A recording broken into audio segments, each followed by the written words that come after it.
2024 లేదా 25లో డిగ్రీ లేదా బీటెక్ చదివారా? సాఫ్ట్‌వేర్ జాబ్ కోసం ఎదురు చూస్తున్నారా? అయితే కోడ్ జ్ఞాన్ 100 డేస్ కోర్సులో చేరండి, జాబ్ సాధించండి.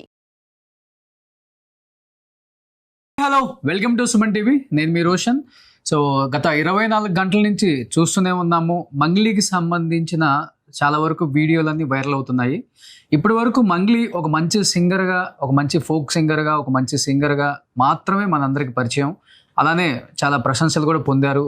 అండ్ చాలా ఈవెంట్స్లో కూడా తను పాల్గొనటం, తన సింగింగ్కి చాలామంది ఫిదా అయిన ఫ్యాన్స్ని కూడా మనం చూస్తున్నాం. ఆమెని పొగిడిన సందర్భాలు కూడా మనం చూస్తూనే ఉన్నాం.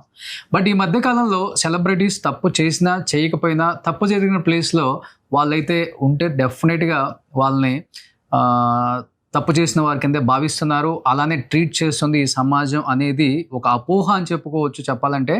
ఎందుకంటే వాళ్ళు ఎంతో కష్టపడి సంపాదించుకున్న ఈ పేరంతా కూడా ఒక చిన్న తప్పిదం వల్ల ఈ మధ్యకాలంలో జరుగుతున్న చాలా ఇన్సిడెంట్స్ మనం చూస్తూనే ఉన్నాం. ఒక జానీ మాస్టర్ కానీ, లేకపోతే ఈరోజు మంగ్లీ కానీ, అంటే వాళ్ళ తప్పు లేకపోయినా సరే ఏదో విధంగా అది న్యూస్లో ఓవర్గా స్ప్రెడ్ అవుతుంది. కాబట్టి మేము సంపాదించుకున్న పేరంతా ఒక్క నైట్లో పోతుంది, పోయేలా చేస్తుంది మీడియా అని చెప్తూ ఉంటారు. కానీ మీడియా కూడా ఏది కావాలని చెయ్యదు. డెఫినెట్గా అక్కడ ఏదో కొంత జరిగితే మాత్రమే మీడియా ఎప్పుడైనా ముందుకు ఒక స్టెప్ వేసి న్యూస్ ప్రజెంట్ చేయడం జరుగుతుంది. బట్ దానిలో భాగంగా నిన్న జరిగిన ఒక వీడియోలో అయితే అక్కడ కొంతమంది పరిగెత్తడం చూసాము. ఒకరికి పాజిటివ్ వచ్చింది, దామోదర్ రెడ్డి అనే అతనికి కూడా పాజిటివ్ వచ్చింది. కాబట్టి ఎస్, అక్కడ మేబీ డ్రగ్స్ ఉండే ఉంటాయి, గంజాయి కూడా ఉండే ఉంటుంది అనే మెసేజ్ అనేది బయటకు వచ్చింది అనమాట. నిజంగా తప్పు జరగకపోతే నిలబడి గట్టిగా మాట్లాడితే ఇంత దూరం వచ్చేది కాదేమో అనిపించింది. దివి కూడా చూస్తే మనకి బాత్రూంలోకి వెళ్ళి డోర్ వేసుకోవటం, ఒక లేడీ ఎస్ఐ వెళ్ళి ప్లీజ్ ఓపెన్ ద డోర్ అని చెప్పడం, బయటకు వచ్చిన తర్వాత తను పరిగెత్తడం చూసి ఆగండి దివి గారు అని చెప్పేసి ఆ ఎస్ఐ గారు కూడా అడగటం, ఇవన్నీ చూస్తే ఏదో తప్పు జరిగింది కదా, తప్పు జరగకపోతే ఎందుకు ఇలా చేస్తారు వీళ్ళు అనేది కూడా బయటికి కొంచెం ఆ వీడియోలు చూసినప్పుడు అనిపిస్తుంది మనకి.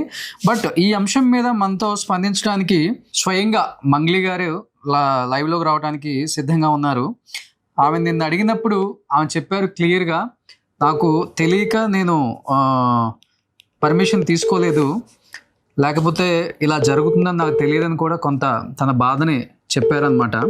అసలు మంగ్లీ గారు ఏం చెప్తారు? ఎందుకంటే ఈరోజు న్యూస్ మనం చూస్తే కంప్లీట్గా ఒకరికి కాదు ఇంకా ఎక్కువ మందికి పాజిటివ్ వచ్చిందని చెప్తున్నారు. అసలు నిజంగా అక్కడికి గాంజాయి వచ్చిందా, లేకపోతే గాంజాయి తాగిన వాళ్ళు ఆ పార్టీకి వచ్చి అక్కడ పార్టిసిపేట్ చేశారా? సో నిజంగా ఓవరాల్గా అసలు ఆ పార్టీలో ఎవరెవరు పార్టిసిపేట్ చేశారు, పార్టిసిపేట్ చేస్తే అక్కడ జరిగిన పరిమాణాలు ఏంటి? అండ్ పేరెంట్స్తో నేను పార్టీ చేసుకున్నాను, ఫర్ ద ఫస్ట్ టైం మా పేరెంట్స్ ఫోర్స్ చేశారు ఈ పార్టీ అనేది మా ఆధీనంలో జరగాలి, ఫస్ట్ మేము ఉన్నప్పుడు జరుగుతున్న ఒక మంచి బర్త్డే నీది అని చెప్పేసి ఒక మంచి occasion, family party, family get together డెఫినెట్గా చేసుకుందామని వాళ్ళ ఫోర్స్తో నేను చేసుకోవాల్సి వచ్చింది అని కూడా తను క్లియర్గా చెప్పారు.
హలో. హలో. యా మంగ్లీ గారు, చెప్పండి రోషన్ గారు. సో మంగ్లీ గారు చూస్తున్నాం నిన్నటి నుంచి కూడా ఓవరాల్ మీడియా అంతా కూడా మంగ్లీ మంగ్లీ మంగ్లీ మంగ్లీ మంగ్లీ పార్టీ డ్రగ్స్ గంజా ఇదే వినిపిస్తుంది మనకి. చూస్తేనేమో నేను డీసీపీ గారి స్టేట్మెంట్ కూడా చూశాను అండ్ డీసీపీ గారు క్లియర్ గా చెప్పారు అక్కడ ఎటువంటి మత్తు పదార్థాలు డ్రగ్స్ గాంజా ఏమైతే దొరకలేదు మాకు. కానీ కేవలం ఒకే ఒక్క వ్యక్తికి దామోదర్ రెడ్డి అనే వ్యక్తికి పాజిటివ్ వచ్చింది. ఎందుకంటే ఎప్పుడైనా పోలీసులు కిట్లతో వస్తారు కాబట్టి అక్కడ టెస్టులు చేస్తే ఆటోమేటిక్ గా తెలుస్తుంది ఎవరు తీసుకున్నారు ఏంటో అనేది. బట్ మీరు చెప్పేదానికి అండ్ డీసీపీ గారు చెప్పిన దానికి అండ్ 99.9% మ్యాచ్ అవుతుంది. కానీ మరి పాజిటివ్ ఎలా వచ్చింది అనేది ఇక్కడ పెద్ద క్వశ్చన్ మార్క్ అండి. ఏం చెప్తారు దానికి? అదే అండి, నిన్న డీసీపీ గారు చెప్పారు కదా, ఇట్లా బర్త్డే పార్టీ జరుపుకున్నారు, ఎవరు లేరు అక్కడ, వాళ్ళ ఫ్యామిలీ ఉన్నారు అండ్ లోకల్ లిక్కర్ మాత్రమే ఉంది, విదేశీ లిక్కర్ అసలు లేనే లేదు అక్కడ అని చెప్పాడు. చెప్పిన తర్వాత అందరికి టెస్టులు చేయగా నన్ను అందరినీ కూడా టెస్టులు చేసిర్రు, యూరిన్ టెస్ట్ అంతా టెస్టులు చేసిన తర్వాత అందరికి నెగిటివ్ వచ్చింది, ఒక పర్సన్ కి పాజిటివ్ వచ్చింది. అది కూడా అతను ఎక్కడో తీసుకున్నాడని చెప్పి కూడా తేలింది, అది పోలీస్ వాళ్ళే చెప్పారు.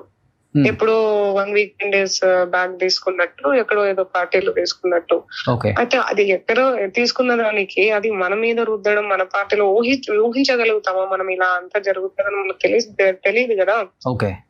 సో మనం ఫ్యామిలీ పార్టీ జరుపుకుంటాం, వాళ్ళు అనుకోకుండా సడన్ గా సివిల్ డ్రెస్ లో వస్తే వాళ్ళు పోలీసులని ఎట్లా అనుకుంటాం మనము చెప్పండి? వాళ్ళు వీడియో కంటిన్యూ తీస్తూ ఉంటే ఎవరు అనుకుంటారు పోలీసులు సివిల్ డ్రెస్ లో వస్తే చెప్పండి? సో అందుకనే నేను చెప్పాను కూడా, నేను పోలీసులు ఏమనుకుంటారు ఏంటి అని ఏదేదో చెప్తున్నారు. నేను చెప్తాను అనమాట, ఇట్లా అది వీడియో తీయకుండానే అంటారు ఎవరైనా కూడా. ఇప్పుడు వాళ్ళు అమ్మాయిల్ని నా తోటి ఫ్రెండ్స్ వాళ్ళందరూ వచ్చిన వాళ్ళందరికీ కూడా ఇట్లా వీడియో పెట్టి ఇట్లా తీస్తూ ఉంటే ఇట్లా తీయకండి, మా అమ్మ నాన్న ఫీల్ అవుతారు కదా. సో మా అమ్మ అప్పటికే అరుస్తానే ఉంది, అసలు ఎందుకు ఇట్లా చేస్తున్నారు సార్, ఏం చేస్తారు అని చెప్పి అరుస్తానే ఉంది. కానీ అవి అన్ని చూపించలేదు. అండ్ ఇది మాత్రం నేను చెప్పిన, అసలు మీరు వీడియో స్టాప్ చేస్తారా లేదా, స్టాప్ చేయండి ప్లీజ్ అని చెప్పి. ఏదన్నా ఉంటే మాట్లాడుకుందామని అనుకుంటారు, ఎవరైనా వీడియోలో ఫోకస్ అవ్వాలని అనుకోరు కదా. అంటే మేబీ ఇంకొకటి ఏంటంటే వాళ్ళు వన్ ఆఫ్ ద రీజన్ అలా రావడానికి కూడా అక్కడ మీరు పర్మిషన్స్ లేవు కాబట్టి మేబీ అలా వచ్చి వీడియో తీసుండొచ్చు. ఇన్ కేసు ఏదైనా జరగదాని జరిగితే మళ్ళీ వాళ్ళ మీదకి మీరు ఏదన్నా తోసేస్తారని ఉంటుంది కదా. డెఫినెట్ గా ఎవరు భయం వాళ్ళకు ఉంటుంది, డిపార్ట్మెంట్ కూడా. వాళ్ళు వచ్చిన తర్వాత కదా నాకు తెలిసింది పర్మిషన్ తీసుకోవాలని చెప్పి. నాకు అసలు అవగాహన లేదు, నాకు గైడెన్స్ కూడా ఇవ్వలేదు. వాళ్ళు రిసార్ట్ వాళ్ళు నాకు పక్కాగా అసలు మీరు పర్మిషన్ ఉంటేనే రండి, లేదంటే వద్దు అని ఒక మాట చెప్పి ఉంటే నేను పర్మిషన్ తీసుకునేదాన్ని. ఫర్దర్ గా నేను పర్మిషన్ తీసుకోకుండా ఎందుకు వస్తాను, నాకు తెలిసి ఇదంతా చేస్తానా నేను చెప్పండి రోషన్ గారు? నేను తెలియకుండానే ఇదంతా జరిగిపోయింది. అది నా బ్యాడ్ లక్, దురదృష్టకరం అది అట్లా. ఎందుకంటే నేను ఏ రిసార్ట్ లో కూడా ఎప్పుడు కూడా ఎక్కడ కూడా బయట ఇలా ఎలాంటి సెలబ్రేషన్స్ బర్త్డే గానీ ఏవి జరుపుకోలేదు. మా అమ్మ నాన్నల కోరిక మేరకు వాళ్ళు అడిగితే నేను సడన్ ప్లాన్ వేసుకొని అక్కడ జరుపుకోవడం జరిగింది. సో అక్కడే మేము చాలా ప్లానింగ్స్ ఉంటే పూల్లో మా చెల్లె వాళ్ళు మేము అంత పూల్లో ఇది చేయాలి అనుకున్నాం. యాక్చువల్లీ అన్ని ఉంటాయి కానీ ఏది జరగకుండా అయిపోయింది. మేము అక్కడ పోయిందే 7 గంటలకు పోయినా నేను, 9 గంటలకు స్టార్ట్ చేసినాము, 12 గంటలకు కంప్లీట్ అయిపోయింది. 12:30కు వాళ్ళు ఇక అటాక్ వచ్చిర్రు. 12 గంటలకు నేను కేక్ కట్ చేసేసిన మా అమ్మ నాన్నలతో, ఫ్యామిలీ ఫ్రెండ్స్, ఫ్యామిలీ వాళ్ళతో. అక్కడ వాళ్ళు ఇక అటాక్ చేసారు. మాకు తెలియదు అసలు వాళ్ళు పోలీసులని కూడా తెలియదు. సడన్ గా అక్కడ నుంచి ఉరుక్కుంటూ వీడియో తీసుకుంటూ వస్తున్నారు. ఎవరైనా సర్ప్రైజ్ చేయడానికి వస్తున్నారా లేకపోతే ఏంది అని కూడా అనుకున్నా నేను.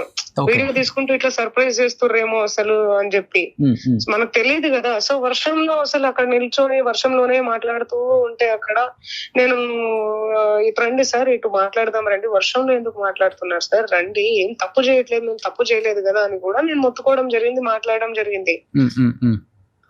వాళ్ళని రెస్పెక్ట్ చేయకపోతే మేము ఈ టెస్ట్లన్నీ ఎందుకు ఇస్తామండి అసలు చెప్పండి? అసలు సడన్ గా ఇంకా బాత్రూమ్ లో ఏంటండి అసలు చండాలంగా రోషన్ గారు. అవును, దివి గారు బాత్రూమ్ లో వెళ్ళి డోర్ వేసుకోవాల్సిన అవసరం ఏంటండి? అంటే లేడీ ఎస్ఐ వచ్చారు ఇప్పుడు ఎవరైనా కూడా దివి గారు ఎందుకు బాత్రూమ్ లో తనని కూడా టెస్ట్ చేశారు కదా. ఎవరు కూడా ఫోకస్ అవ్వాలని అనుకోరు అండి. నెగిటివ్ వచ్చిందా దివికి? నెగిటివ్ వచ్చింది. ఎవరు కూడా ఫోకస్ అవ్వాలనుకోరు. వాళ్ళ ఫ్యామిలీ వాళ్ళు ఉంటారు కదా, అరే ఎందుకు పోయినావు అని చెప్పి ఆ పిల్లని కూడా తిట్టుకుంటారు కదా. ఆ పిల్ల కూడా పాపం నా మీద రెస్పెక్ట్ తో వచ్చింది, సరదాగా పాటలు పాడుకుంటా. ఆ పిల్ల కూడా పాటలు పాడింది నా బ్యాండ్ పీపుల్ తో, అసలు బ్యాండ్ వాళ్ళతో అందరికి టెస్ట్ చేశారండి అక్కడ. ఎవరికి కూడా అసలు అందరికి నెగిటివ్. ఏం చేస్తాం చెప్పండి, అసలు ఎంత బురద చల్లడం నా మీద, ఎంత నా గొంతు పిసికేయాలని ఎందుకు చూస్తుర్రు, నా గొంతు నొక్కాలని ఎందుకు చూస్తుర్రు, ఎందుకు నా క్యారెక్టర్ ని చంపాలని చూస్తున్నారు, ఎందుకు నా ఇమేజ్ ని డామేజ్ చేయాలని చేస్తున్నారు, నాకు ఏం అర్థం కావట్లేదు. ఇదంతా అనుకోకుండా జరిగిపోయింది, అసలు కలలాగా అనిపిస్తుంది నాకు. కానీ మంగ్లీ గారు ఒకటైతే వాస్తవం, ఇండస్ట్రీ మొత్తానికి తెలుసు మంగ్లీ అంటే ఏంటి, మంగ్లీ క్యారెక్టర్ అంటే ఏంటి, మంగ్లీ పాటలు అంటే ఏంటి, మంగ్లీని ఎంత గౌరవిస్తారో ఇష్టపడతారో అంతవరకు ఓకేనండి, నేను కాదని చెప్పను. బట్ బయట చూస్తే చాలా మంది వ్యూయర్స్ మిమ్మల్ని క్వశ్చన్ చేస్తుంది ఏంటి అంటే, ఇన్ని ఇయర్స్ నుంచి ఇండస్ట్రీలో ఉంది మంగ్లీ, ఇన్ని పాటలు పాడారు, ఇన్ని ప్రైవేట్ ఫంక్షన్స్ సింగింగ్కి వెళ్తారు బయటికి, అండ్ బయట పార్టీస్ కూడా మేబీ అటెండ్ అవుతుంటారు, అంటే మినిమం రెస్పాన్సిబిలిటీ లేదా, ఈ మాత్రం పర్మిషన్ తీసుకోవాలి లిక్కర్ కి సౌండ్ కి అనే వాళ్ళకి ఏం చెప్తారు? రోషన్ గారు, నేను ఏ పార్టీలకు కూడా ఎక్కువ అటెండ్ అవ్వనండి. నేను నా ఫ్యామిలీ, నా పాటలు, నా బ్యాండ్ పీపుల్, నా ప్రాక్టీస్ ఇవే చేసుకుంటూ ఉంటాను జనరల్ గా అయితే. ఓకే. కానీ నేను ఏ పార్టీలకు, ఇలాంటి పార్టీలకు వెళ్ళాను. అసలు నిజంగా చెప్తున్నా, నాకు అవగాహన లేదండి. నాకు నిజంగా వాళ్ళు రిసార్ట్ వాళ్ళు నాకు గైడెన్స్ చేసి ఉంటే, అమ్మా నువ్వు కంపల్సరీ నువ్వు పర్మిషన్ తీసుకోవాలి అని నాకు గట్టిగా ఒక మాట చెప్పి ఉంటే నేను డెఫినెట్లీ తీసుకునేదాన్ని. నేను ఎందుకు ఎవరు కూడా అనలేదు అవుట్డోర్ డెఫినెట్ గా పర్మిషన్ తీసుకోవాలి, మ్యూజిక్ సౌండ్స్ కి కానీ లిక్కర్ కానీ, ఫ్రెండ్స్ కూడా అనలేదు మీతో పాటు వచ్చిన వాళ్ళు అంతమంది అక్కడ పార్టిసిపేట్ చేశారు? పాపం దిదిను ఎవరో అన్నట్టు కూడా ఉన్నారు, ఇట్లా పర్మిషన్ తీసుకోవాలేమో చూడు అంటే తీసుకున్నారు. రిసార్ట్ వాళ్ళని అడిగినా, మేము ఇట్లా పర్మిషన్ తీసుకోవాలంట కదండి, మా ఫ్రెండ్స్ ఎవరో చెప్తున్నారు అంటే, లేదు రారు, వాళ్ళేం వస్తే చూసుకుందాము, సో జనరల్ అయితే రారు మేడం, అసలు ఫ్యామిలీ పార్టీ కదా అనుకున్నారు వాళ్ళు. వాళ్ళకి ప్రాపర్ ఉంటే నేను డెఫినెట్లీ తీసుకుంటుండే. నాకు తెలీదు కదా, ఫస్ట్ టైం అండి ఇది నేను జరుపుకోవడం, ఇట్లా బర్త్డే సెలబ్రేషన్. రావడం కూడా ఫస్ట్ టైం, జరుపుకోవడం కూడా ఫస్ట్ టైం. జనరల్ గా నాకు అసలు ఈ బర్త్డే పార్టీలు ఇవన్నీ ఇష్టం ఉండదు, జరుపుకోను కూడా. ఎక్కడన్నా పోయి ఆ వృద్ధాశ్రమంలో గాని, అనాథ పిల్లలు వీళ్ళు ఉంటే వాళ్ళకి ఏమైనా ఫుడ్ గానీ, లేకుంటే దేవుడి దగ్గర గుడ్లకు వెళ్ళిపోవడం గానీ ఇలా చేస్తూ ఉంటా నేను. కానీ ఫస్ట్ టైం ఇక అమ్మా నాన్నలు ఎప్పుడు వీడియో ఉండిపోతుంది, ఫొటోస్ ఉండిపోతాయి కదా, అమ్మా నాన్నలతో ఉంటది కదా, మంచిగా ఉంటది కదా అన్న ఒక ఉద్దేశంతో ఈసారి చేసుకుందాం ఎట్లా అన్న ఒక ఉద్దేశంతో నేను ఫ్యామిలీ వాళ్ళని అందరినీ కూడా అప్రోచ్ అయ్యి, ఫ్యామిలీ మెంబర్స్ ని అందరినీ పిలుచుకొని ఒక 20-25 మంది ఉంటాం మేము. అందరూ అయితే 50 మంది అని రాసుకోవడాలు, ఏదేదో నా మీద బురద చల్లడాలు, రకరకాల థంబ్నెయిల్స్.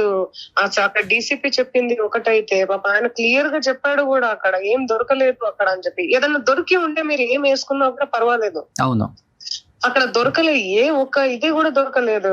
ఫారెన్ మంది అన్నారు, అది దొరకలేదు. గాంజా డ్రగ్స్ అన్నారు, అవి దొరకలేవు. ఏవి దొరకలేదు అసలు. అక్కడ ఒక పర్సన్ కి పాజిటివ్ వచ్చింది, అది కూడా అది ఎక్కడో తీసుకున్నట్టు తెలియదని చెప్పి పోలీసులు కూడా అన్నారు కూడా. సో ఇంత క్లారిటీగా, ఎంత క్లియర్ గా చెప్తున్నా కూడా వీళ్ళు ఇంత ఘనం, అసలు మీడియా మిత్రులు ఇంత ఘనం నా మీద కుట్ర, ఇంత లేనిపోని న్యూస్, అన్ని రూమర్స్ క్రియేట్ చేసుకొని వాళ్ళు కొత్త న్యూస్ రాసుకోవడం అనేది, చెప్పుకోవడం అనేది చాలా చాలా చాలా బాధాకరంగా ఉంది నాకైతే. అమ్మా నాన్న ఉన్న రిలేటివ్స్ బాగా అప్సెట్ అయ్యారా ఈ 24 hours లో? అంటే ఫస్ట్ టైం ఇలా లైఫ్ లో మీకు కూడా ఒకటి ఆబ్వియస్లీ అవుతారు కదా అప్సెట్. ఎందుకు అవ్వరు అసలు? మా నాన్న, మా అమ్మ అసలు పాపం అసలు ఎంత వాళ్ళకి నేనే ధైర్యం చెప్పుకుంటూ పోవాలి, నేనే ఇది చేసుకుంటూ పోవాలి. నా బాధను నేను దిగమింగుకొని, నాకు ఉంటది కదా ఎంత బాధ. అరే ఇన్ని రోజులు నేను గూడు కట్టుకున్న గూడు ఒకటేసారి కుప్ప కూలిపోయింది. ఇటుక పేర్చుకొని ఇల్లు కట్టుకొని, నేను ఇంత పెద్ద ఇల్లు కట్ చేస్తే మొత్తం నా పేరు, నా సామ్రాజ్యాన్ని మొత్తం కూల్చగొట్టాలని చూస్తే, అదే చెప్తున్నా కదా రోషన్ గారు, పిచ్చుక మీద బాణం వేస్తే ఏమొస్తుంది చెప్పండి? ఏమొస్తుంది? నేను ఒక గిరిజన ఆడబిడ్డను, నేను ఎంతో కష్టపడి పైకి వచ్చిన, ఎంతో కష్టంతో, ఎవరి తొట్టుగా మారకుండా, ఎవరి ఇదిగా మారకుండా, నేను ఏదో గొప్ప 2 పాటలు పాడాను. అప్పట్లో ఏదో ఒక 2 పాటలు ఎక్కడో పాడాను. సింగర్స్ అందరూ పాడారండి, కానీ నేనే పాడాను. అది ఎక్కడో వెళ్ళిపోయింది, అంత బాగా రీచ్ అయ్యి అంత ఇదైంది. దాంట్లో నా తప్పేముంది చెప్పండి? అంటే మీరు పొలిటికల్ గా దీని వెనక ఏదో పెద్ద హస్తం ఉందని మీరు ఫీల్ అవుతున్నారా? నేను పాటలు అసలు హస్తం ఉందో లేదో అనేది కూడా నేను చెప్తలేను, కానీ చెప్తున్నాను నేను ఏం జరుగుతుందో నాకు అర్థం కావట్లేదు నా మీద అని చెప్పి. మరి నేను ఒక గిరిజన ఆడబిడ్డ, నాకు ఎవరు సపోర్ట్ లేరు అనో, మరి లేకపోతే ఏం జరుగుతుందో నాకు అర్థం కావట్లేదు రోషన్ గారు. అంతే, ఇంకేం లేదు. నేనైతే క్లారిటీగా చెప్తున్నా, అక్కడ ఏమీ దొరకలేదు, అసలు ఏమీ అక్కడ లేదు కూడా. కానీ దాన్ని వీళ్ళు బాగా హంగామా అంటే హంగామా చేస్తున్నారు. అది రోషన్ గారు. నిద్రపోయారా అసలుకి? చాలా డల్ గా మాట్లాడుతున్నారు.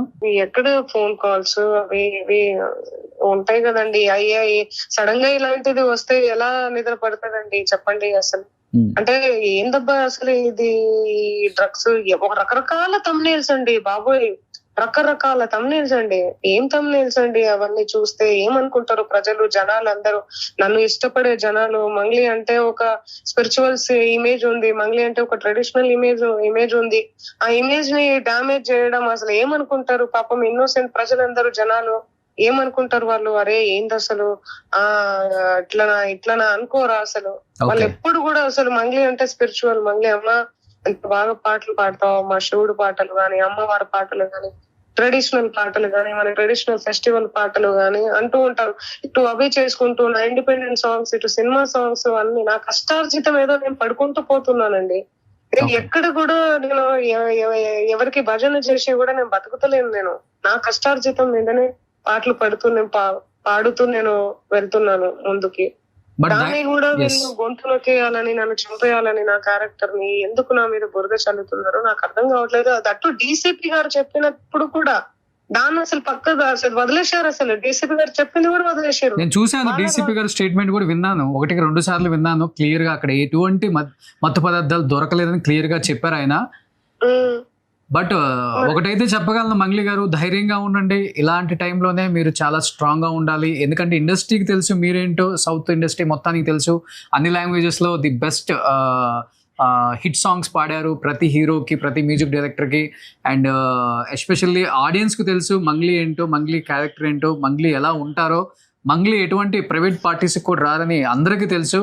బట్ ఏదో టైం కొంచెం బ్యాడ్ నడిచినప్పుడు ఇట్లాంటివి జరుగుతుంటాయి. బట్ ఇలాంటి టైంలోనే మీరు చాలా స్ట్రాంగ్గా ఉండాలి. ఈ టైంలో మీరు పేరెంట్స్కి చాలా అంటే చాలా ధైర్యం చెప్పాలండి. ఎందుకంటే వాళ్ళకి ఏం తెలియదు ఇండస్ట్రీ అంటే. పాపం ఇండస్ట్రీ ఫస్ట్ టైం వాళ్ళు కూడా ఇలాంటిది ఫేస్ చేసి ఉంటారు. ఇప్పటి వరకు కూతురు సక్సెస్ మాత్రమే చూసిన పేరెంట్స్ ఇప్పుడు ఇలాంటిది ఒకటి చూడాల్సి వచ్చింది ఏంటి, అది మా వల్ల జరిగింది ఏంటి అనేది కూడా వాళ్ళ మైండ్లో ఉంటుంది. కాబట్టి వాళ్ళకి కొంచెం ధైర్యం చెప్పండి. డెఫినెట్గా అర్థం చేసుకుంటుంది ఇండస్ట్రీ. అండ్ మిమ్మల్ని ప్రేమించే ఆడియన్స్ అండ్ ఫ్యాన్స్ అందరూ కూడా అర్థం చేసుకుంటారు దీన్ని.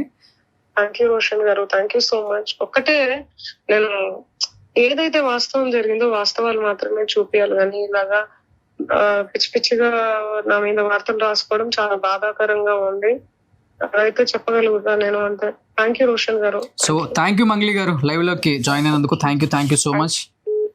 సో ఇది Mangli side version. And already DCP గారి స్టేట్మెంట్ అందరికి తెలిసే ఉంటుంది, వినే ఉంటారు.